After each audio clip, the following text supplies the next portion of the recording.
Hello everyone. இன்னைக்கு வீடியோவில் நம்ம பார்க்க போகிற கேஸை கேட்கக்கூடிய ஒவ்வொருத்தருக்குமே இந்த விஷயம் கண்டிப்பாக தோணும். ஒரு பெண் தன்னோட உடல் தேவைக்காக இந்த அளவுக்கு கூட கொடூரமான விஷயங்களெல்லாம் செய்வாங்களா அப்படிங்கிற மாதிரி தோணும். தெலுங்கானா மாநிலம் பூபாலப்பள்ளி மாவட்டத்தில் ஒடிதலா அப்படின்னு சொல்லி ஒரு கிராமம் இருக்குது. இந்த கிராமத்தில் தான் இந்த கொடூர சம்பவம் நடந்திருக்கு. இந்த சம்பவம் அந்த மாநிலத்தையே அதிர்ச்சியை ஏற்படுத்தியிருக்கு. பக்கவாதத்தால் பாதிக்கப்பட்டு படுக்கையில் கிடந்த தன்னோட கணவரை கழுத்தை நெரிச்சு கொலை பண்ண மனைவி அவரோட முதல் தாரத்துக்கு பிறந்த மகளையும் அதே மாதிரி வெட்டி கொலை பண்ணி அவங்களோட உடலை 21 நாட்களாக ஃப்ரீசரில் அடைச்சி வச்சுருந்துருக்காங்க. அதுக்கப்புறமா கோதாவரி ஆற்றுல தூக்கி வீச முடியாமல் காட்டுப்பகுதியில் நரபலி நடந்த மாதிரி அந்த உடலை தூக்கி வீசி அங்கேருந்து தப்பிச்சு போகிறதுக்கு முயற்சி பண்ணியிருக்காங்க. அப்பதான் போலீஸ்கிட்ட இவங்க வசமாக சிக்கி போலீஸ் விசாரணையில் 3 பேரை இந்த சம்பவம் தொடர்பாக கைது பண்ணியிருக்காங்க. எதனால இந்த சம்பவம் நடந்துச்சு வாங்க விரிவாக தெரிஞ்சுக்கலாம். அதுக்கு முன்னாடி இன்னும் நீங்கள் நம்ம சேனலை சப்ஸ்கிரைப் பண்ணலை அப்படின்னா மறக்காமல் சப்ஸ்கிரைப் பண்ணிக்கோங்க. ஒடிதலா கிராமத்தை சேர்ந்தவர் தான் குமாரசாமி. இவருக்கு கல்யாணமாகி ஒரு மகள் இருக்காங்க. அந்த மகளுக்கு வர்ஷினி அப்படின்ற பேர் வச்சு ரொம்பவே சந்தோஷமாக ஹஸ்பண்ட் அண்ட் ஒய்ஃப் 2 பேரும் அந்த குழந்தைய வளர்க்க ஆரம்பிக்கிறாங்க. குமாரசாமியோட வாழ்க்கை எல்லார போலையும் ரொம்பவே சந்தோஷமாக போய்கிட்டு இருக்கு. ஆனால் தன்னோட மனைவிக்கு திடீர்னு ஏற்பட்ட உடல்நல குறைவுனால அவங்களோட மனைவி இறந்து போயிடுறாங்க. மகள் வர்ஷினியை தன்னால் தனியாக பார்த்துக்க முடியாது, ஒரு பெண் குழந்தையை எப்படி வச்சு வளர்க்க முடியும் அப்படிங்கிறதுக்காக குமாரசாமி 2வது கல்யாணம் பண்ணிக்க முடிவு பண்ணுறாரு. அதன்படி கவிதா அப்படிங்கிற பொண்ணை 2வதாக கல்யாணம் பண்ணிக்கிறாரு. தன்னோட 2வது மனைவி தன்னோட மகளை நல்லா பார்த்துக்கிறா, என்னையும் நல்லா பார்த்துக்கிறா, இனி நமக்கு எந்த பிரச்சனையும் இல்லைன்னு சொல்லி குமாரசாமி தன்னோட வாழ்க்கையை ரொம்பவே சந்தோஷமாக வாழ்ந்துட்டுருக்காரு. அந்த சமயத்தில் தான் சில வருஷங்களுக்கு முன்னாடி குமாரசாமிக்கும் உடல்நல குறைவு ஏற்படுது. பக்கவாதம் ஏற்பட்டு அவர் படுத்த படுக்கையாக கிடக்க ஆரம்பிக்கிறாரு. தன்னோட அன்றாட வேலையை கூட தன்னால் செஞ்சுக்க முடியாது அப்படிங்கிற ஒரு சூழ்நிலை குமாரசாமிக்கு ஏற்படுது. இந்த சமயத்தில் தான் கவிதா தன்னோட கணவருக்கு தன்னோட உடல் தேவையை பூர்த்தி செய்ய முடியலையே அப்படிங்கிற ஏக்கம் அவங்களுக்குள்ள உருவாகியிருக்கு. அந்த நேரத்தில் கவிதாவுக்கு அதே கிராமத்தை சேர்ந்த 25 வயசாகக்கூடிய ராம்குமார் அப்படிங்கிறவர் கூட பழக்கம் ஏற்படுது. ஆரம்பத்தில் இந்த பழக்கம் யதார்த்தமாக இருந்தாலும் நாளாக இவங்க 2 பேருக்கு இடையில அந்த பழக்கமானது கள்ளக்காதலாகவும் மாற ஆரம்பிக்குது. தன்னோட கணவர்னால தனக்கு எந்த ஒரு விஷயத்தையும் பூர்த்தி செய்ய முடியாதுன்ற ஒரு முடிவுக்கு வந்த கவிதா ராஜ்குமார் கூட தன்னோட உறவை மேம்படுத்த ஆரம்பிக்கிறாங்க. இவங்களோட கள்ள உறவு யாருக்கும் தெரியாமல் ஆரம்பத்தில் ரொம்ப ஸ்மூத்தாக போய்கிட்டு இருக்கு. ஆனால் அக்கப்பக்கம் இருக்கிறவங்க கவிதாவோட இந்த நடவடிக்கையை தெரிஞ்சுக்கிட்டு குமாரசாமி கிட்ட இந்த விஷயத்த சொல்கிறாங்க. தன்னோட மனைவி தன்னோட உடல்நல குறைவை காரணமாக வச்சு இன்னொரு ஆண் கூட தவறான உறவில் இருக்கா அப்படின்றத தெரிஞ்சுக்கிட்ட குமாரசாமி கவிதா கூட இது தொடர்பாக சண்டை போட ஆரம்பிக்கிறாரு. ஆரம்பத்தில் கவிதா தான் இந்த மாதிரி பண்ணலை அப்படின்னு சொல்லி குமாரசாமி கிட்ட சொன்னாலுமே தினமுமே குமாரசாமி இந்த விஷயத்தை வச்சு கவிதா கிட்ட சண்டை போடுறதுனால தன்னோட கணவர் உயிரோடு இருந்தார் அப்படின்னா தன்னோட ஆசையை நிறைவேற்றிக்க முடியாது அப்படின்னு சொல்லி தன்னோட கணவரை கொலை செய்கிறதுக்கு ராஜ்குமாரோட சேர்ந்து கவிதா முடிவு பண்ணுறாங்க. இவங்க 2 பேரும் சேர்ந்து எப்படி கொலை பண்ணலாம் அப்படிங்கிற ஒரு பிளானை போட்டிருக்காங்க. இவங்களோட பிளான் படி இப்போ குமாரசாமிக்கு உடல்நல குறைவு இருக்குது அப்படிங்கிறதுனால நம்ம கொலை பண்ணிட்டு அவர் இயற்கையாக இறந்துட்ட மாதிரி செட் பண்ணிட்டா நம்ம மாட்டிக்க மாட்டோம்னு சொல்லி 2 பேரும் சேர்ந்து பிளான் பண்ணியிருக்காங்க. இவங்களோட பிளான் படி மிட் நைட்டில் வீட்டில் எல்லாரும் தூங்கிட்டு இருக்கும்போது குமாரசாமியை கொலை பண்ணலான்னு சொல்லிட்டு வர்ஷினி அவங்களோட ரூமில் தூங்கிட்டு இருந்திருக்காங்க. அந்த நேரம் பார்த்து ராஜ்குமாரை வீட்டுக்குள்ளே வர வச்ச கவிதா கட்டிலில் தூங்கிட்டு இருந்த குமாரசாமியை கழுத்தை நெரிச்சு கொலை பண்ண வச்சுருக்காங்க. அதுக்கப்புறமா எதுவுமே தெரியாமல் தன்னோட ரூமில் போயிட்டு தூங்கியிருக்காங்க. காலையில் எழும்பி தன்னோட கணவர் உடலசைவு இல்லாத இருக்கதை பார்த்தவும் தன்னோட கணவர் தூக்கத்திலேயே இறந்துட்டாருன்னு சொல்லி கத்தி கதறி கூச்சல் போட ஆரம்பிச்சிருக்காங்க. அக்கம் பக்கத்தில் இருந்தவங்களும் பார்த்துட்டு ஒருவேளை குமாரசாமி உடம்பு சரியில்லாமல் தான் இறந்து போயிட்டாரோ அப்படின்னு சொல்லி இறுதி சடங்கு செய்கிறதுக்கான ஏற்பாடுகளை செஞ்சுருக்காங்க.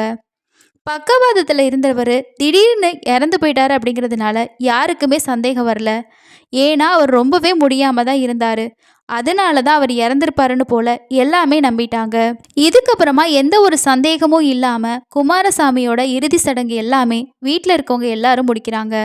தன்னோட கணவர் இறந்துட்டாரு, அவருக்கான எல்லா விஷயத்தையும் செஞ்சுட்டோம், நம்ம மாட்டவும் இல்லை அப்படிங்கிற சந்தோஷத்தில் ஏன் நம்ம தெரியாமல் வெளியில் ராஜ்குமார் கூட தனிமையில் இருக்கணும்?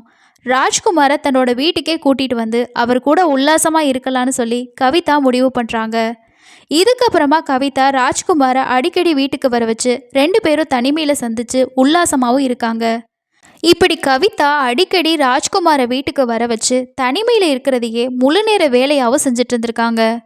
அந்த வீட்டில் வர்ஷினி இருக்கா, அவளுக்கு தெரிஞ்சா பிரச்சனையாகிரும், அவள் நம்மளை சந்தேகப்படுவா கேட்பா அப்படின்னு சொல்லி கவிதா கொஞ்சம் கூட யோசிக்கவே இல்லை. தன்னோட உடல் பசி தீந்தா போதும்னு மட்டும் அவங்க நினச்சிருக்காங்க. அந்த சமயத்தில் தான் ஒரு நாள் ராஜ்குமார் கூட கவிதா உல்லாசமாக இருக்கிறத வர்ஷினி பார்த்துட்றா. வர்ஷினி அதை பார்த்ததுமே தன்னோட சித்தி இந்த மாதிரி ஒரு செயலில் ஈடுபடுறா. அதுவும் அப்பா இறந்து சில வாரங்கள் தான் ஆகுது. அதுக்குள்ளே இவ இப்படி பண்ணுறா அப்படின்னா நம்ம அப்பா இயற்கையாக இறந்து போல. அப்பா ஆல்ரெடி இந்த விஷயத்தை பற்றி சண்டை போட்டுக்கிட்டு தான் இருந்தா. அதனால தான் சித்தி பிளான் பண்ணி தன்னோட அப்பாவை கொலை பண்ணியிருப்பான்னு நினச்சி டைரெக்டாக கவிதா கிட்ட போய் கேட்குறா. நீ என்னோட அப்பாவை கொலை பண்ணிட்டு இப்படி உல்லாசமாக இருக்கியான்னு சொல்லி கேட்டிருக்காங்க. இதை கேட்டதுமே கவிதா ரொம்பவே பதட்டம் அடைகிறாங்க. தான் கொலை பண்ண விஷயம் வெளியே தெரிஞ்சதுன்னா கண்டிப்பாக நம்ம ஜெயிலுக்கு தான் போகணும். வர்ஷினியை உயிரோட விட்டா நமக்கு எப்போவுமே ஆபத்துன்னு சொல்லிட்டு திரும்பவும் ராஜ்குமார் கூட சேர்ந்து வர்ஷினியை கொலை பண்ணுறதுக்கான திட்டத்தை தீட்டுறாங்க. இவங்க 2 பேரோட பிளான் படி மிட் நைட்டில் வர்ஷினி அசந்து தூங்கிட்டு இருக்க சமயத்தில் எப்படி குமாரசாமியை கழுத்தை நெரிச்சு கொலை பண்ணாங்களோ அதே மாதிரி வர்ஷினியையும் கழுத்தை நெரிச்சு கொலை பண்ணியிருக்காங்க. அதுக்கப்புறமா கொலை செய்யப்பட்ட வர்ஷினியோட உடம்பை அப்புறப்படுத்துறதுக்காக ஒரு பிளானையும் போட்டிருக்காங்க. அதாவது அந்த பாடியை கோதாவரி ஆற்றுல கொண்டு போயிட்டு தூக்கிட்டு வீசுறது தான் இவங்களோட திட்டமாக இருந்திருக்கு. அந்த சமயத்தில் மழை அதிகமாக பெஞ்சிட்டு வெள்ளம் ஏற்பட்டிருக்கு. இந்த டைமில் நம்ம பாடியை கொண்டு போய் வீசணும் அப்படின்னா கண்டிப்பாக நம்ம சீக்கிரமே மாட்டிக்குவோம். ஏன்னா வெள்ளம் ஏற்படுது அப்படின்னா அந்த பாடி எங்கேயாவது போயிட்டு கண்டிப்பாக அதை பற்றி போலீஸ் விசாரிப்பாங்க, நம்ம மாட்டிக்குவோன்னு சொல்லி நினச்சி அடுத்த ஒரு பிளானையும் போட்டிருக்காங்க. அதாவது ஹோட்டலில் மட்டும் பயன்படுத்தக்கூடிய 6 அடி அளவில் இருக்கக்கூடிய ஒரு பெரிய ஃப்ரீசரை வாங்கிட்டு வராங்க. வீட்டில் இருக்கக்கூடிய சின்ன குடிசையில் அந்த ஃப்ரீசரை வச்சு வர்ஷினியோட உடலை கட்டி அதுக்குள்ளே வச்சு 21 நாட்கள் அடைச்சி வச்சு சேமிச்சிருக்காங்க. அந்த காலத்தில் 2 பேரும் அந்த வீட்டில் தங்கி தங்களோட சந்தோஷங்களை பகிர்ந்துக்க ஆரம்பிச்சிருக்காங்க. அதாவது வர்ஷினியோட உடம்பை அந்த வீட்டிலையே வச்சுக்கிட்டு 21 நாட்கள் கவிதா ராஜ்குமார் கூட உல்லாசமாக இருந்திருக்கா. 3 வாரத்துக்கு அப்புறமா உடல் அழுக ஆரம்பிச்சு துர்நாற்றம் வீச ஆரம்பிக்குது. ஸ்மெல் வர ஆரம்பிச்சதும் கண்டிப்பாக நம்ம பக்கத்தில் இருக்கிறவங்க இந்த விஷயத்த தெரிஞ்சுக்கிட்டா நம்ம மாட்டிக்குவோம் அப்படின்னு சொல்லி யோசிக்கிறாங்க. ஏன்னா அந்த ஃப்ரீசரோட திறன் போதலை அப்படின்னு நினைக்கிறாங்க. இதுக்கப்புறமா ராஜ்குமாரும் அவனோட 6 கூட்டாளிகளும் சேர்ந்து அந்த உடலை ஒரு பை மூலமாக காட்டுப்பதிக்கு கொண்டு போகிறாங்க. அங்கே அந்த உடலை துண்டு துண்டாக வெட்டி நரபலி வேடத்தில் போட்டு இந்த இடத்துல ஒரு நரபலி நடந்த மாதிரியான ஒரு செட்டப்பை பண்ணுறாங்க. மஞ்சள், குங்குமம், கோலம், எலுமிச்சை இந்த மாதிரி எல்லா விஷயத்தையும் அந்த இடத்துல செட் பண்ணி ஒரு நரபலிக்காக ஒரு பெண்ணை பலி கொடுத்த மாதிரி இருக்கணும்னு சொல்லிட்டு அந்த எல்லா செட்டப்புமே பண்ணி முடிக்கிறாங்க. வர்ஷினியோட ஆதார் அட்டையும் அங்கே பக்கத்தில் வச்சுட்டு இது ஒரு நரபலிக்கான கொலை தான் அப்படின்னு சொல்லி நம்ப வைக்கிறதுக்காக முயற்சி செஞ்சுருக்காங்க. அதுக்கப்புறமா கவிதா பெண் காணாமல் போயிட்டு 20 நாள் ஆச்சு, நரபலியில் கொல்லப்பட்டிருக்கலான்னு சொல்லி பக்கத்தில் இருக்க போலீஸ் ஸ்டேஷனில் போயிட்டு புகார் அளிக்கிறாங்க. விசாரையப்போ போலீஸார் அவங்களோட முகத்தை அடையாளம் கண்டு சந்தேகிக்க ஆரம்பிக்கிறாங்க.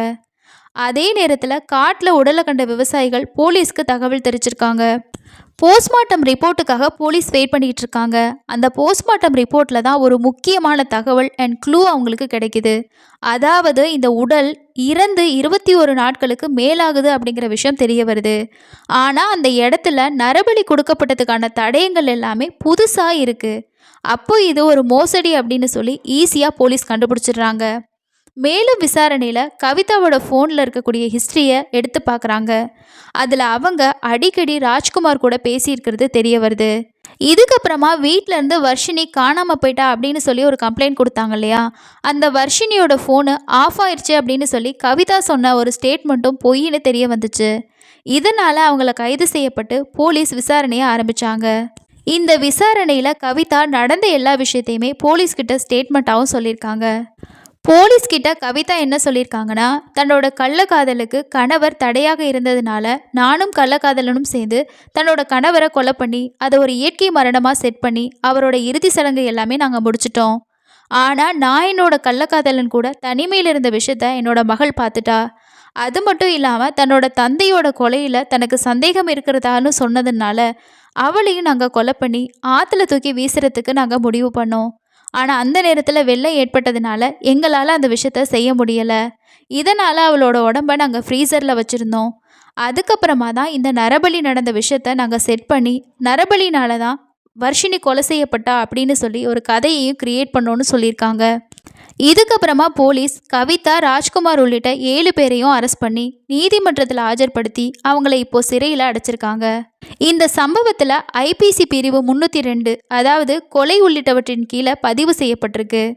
போலீஸ் சிசிடிவி காட்சிகள் மற்றும் சாட்சிகளை அடிப்படையாக வச்சு விசாரணை தொடர்ந்து நடந்துட்டுருக்கு. இந்த சம்பவம் கிராம மக்களுக்கு இடையில அதிர்ச்சியே ஏற்பட்டிருக்கு. இது போன்ற கொடுமைகள் ஏன் நடக்குது அப்படிங்கிற கேள்வியும் எழும்பியிருக்கு. போலீஸ் அதிகாரிகள் எல்லா சந்தேகங்களையும் தீர்க்கிற வகையில் விரிவான விசாரணை நடத்தப்படும் அப்படின்னு சொல்லியிருக்காங்க. இந்த சம்பவம் ஜூன் 25, 2025 அன்னைக்கு நடந்தது. நம்ம நிறைய சம்பவங்களில் பார்த்துருப்போம். காமம் அப்படிங்கிற சாக்கடையை தேடி போகக்கூடிய ஒவ்வொரு ஆணாகட்டும் பெண்ணாகட்டும் அவங்களோட கடைசி முடிவு ஒன்று அவங்களோட உயிரை இழப்பாங்க, இல்லை அப்படின்னா அவங்க இன்னொருத்தங்களை கொலை பண்ணிட்டு தன்னோட இறுதி நாட்களை சிறையில் கழிப்பாங்க. இந்த சம்பவத்திலையுமே கவிதாவுக்கு தன்னோட கணவரோட உடல்நிலை காரணமாக தன்னோட உடல் தேவையை பூர்த்தி செஞ்சுக்க முடியலை அப்படின்னு அவங்க நினச்சிருந்தா லீகலாக அவரை விட்டு அவங்க டிவோர்ஸ் வாங்கிட்டு போயிருக்கலாம், இல்லை பிரிஞ்சு தன்னோட காதலனான ராஜ்குமார் கூட வாழ்ந்திருக்கலாம். அப்படி அவங்க செஞ்சுருந்தாங்கன்னா 22 வயசாகக்கூடிய வர்ஷினியும் அவங்களோட அப்பா குமாரசாமியும் இன்னைக்கு உயிரோடு இருந்திருப்பாங்க. வாழ வேண்டிய வயசில் வர்ஷினி தன்னோட உயிரை இழந்திருக்க வேண்டிய அவசியம் இருந்திருக்காது. ஆனால் கவிதா இவங்களை கொலை பண்ணிட்டா தான் சந்தோஷமாக இருக்கலாம் அப்படின்னு நினச்ச அந்த ஒரு எண்ணம் இன்னைக்கு ஒரு குடும்பத்தையே நிர்கதியாக்கியிருக்கு. இந்த சம்பவம் காமம் அப்படிங்கிற விஷயத்த தேடி போகக்கூடிய ஒவ்வொருத்தருக்குமே ஒரு எடுத்துக்காட்டான விஷயமா இருக்கும். இந்த சம்பவம் பற்றி நீங்கள் என்ன நினைக்கிறீங்க அப்படின்னு சொல்லிட்டு கீழே இருக்க கமெண்ட்ஸில் ஷேர் பண்ணுங்கள். அடுத்து இன்னொரு கிரைம் சம்பவத்தில் சந்திக்கலாம். நன்றி.